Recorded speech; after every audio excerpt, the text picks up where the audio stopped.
So once a year the Irish Whale and Dolphin Group hold a Whale Watch Ireland Day. And this is a day where there's land-based dolphin surveys organised all around the Irish coast, north and south. On these days, anyone can come along, they can do a bit of surveying, they get to learn about the dolphins that are in their area. If they're lucky, they'll get to see something. Naturally, I went up to my closest whale watch spot, which was up in Newcastle. I arrived a couple of hours after it started. I wasn't quite sure what to expect because I'd never done one of these things before. The weather was quite nice, which was good, so there was actually quite a few people there whenever I arrived. It's not great conditions for spotting.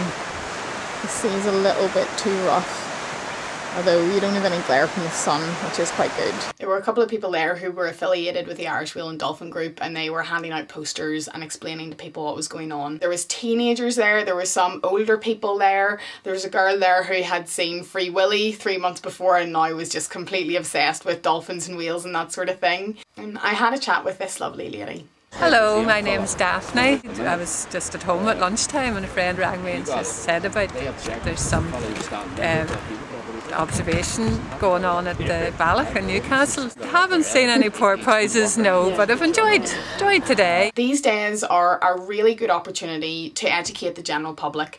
People who maybe didn't know that there are dolphins in Irish waters or want to learn more about the dolphins that are in Irish waters, they can come up and they can learn a bit. I'd been there for about an hour and we still hadn't seen anything. There's plenty of seabirds about, and then another girl who was working thought she saw the harbour porpoise, and then about 10 minutes later I saw it as well.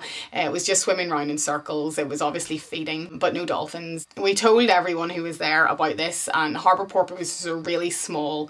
They're really hard to see, and everyone was scanning the sea with their binoculars to try and get a glimpse of this harbour porpoise, when suddenly up the coast, would you believe it, 3 bottlenose dolphins appeared. Did you see them? That was class. That made my day now. Obviously wanted to steal the harbour porpoise's limelight, but it was absolutely unbelievable. Just really, really amazing to see.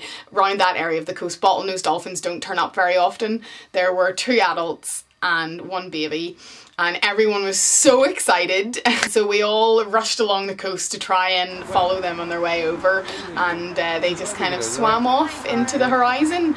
And it was just really, really lovely. I'd never seen bottlenose dolphins around that area of the coast before, and it was actually the first time that the Irish Whale and Dolphin Group have seen bottlenose dolphins this season in that area. So that was great. These days are really, really great for showing people that you don't have to be a fully qualified scientist if you want to help the scientific community. If you're interested in finding out more about science, it doesn't have to be dolphins, it can be anything, you know. It can be barn owls or bugs or rock pools, or, you know, whatever you're interested in. There's loads of volunteer projects happening all over the country. No matter what country you're in, I can guarantee you there will be a volunteer project somewhere. Find out what's happening in your area and then ring them up and say, hey, I'd really like to do some citizen science, can I help? I can guarantee you that they will love to have you on board. Woo! Citizen science! Yes!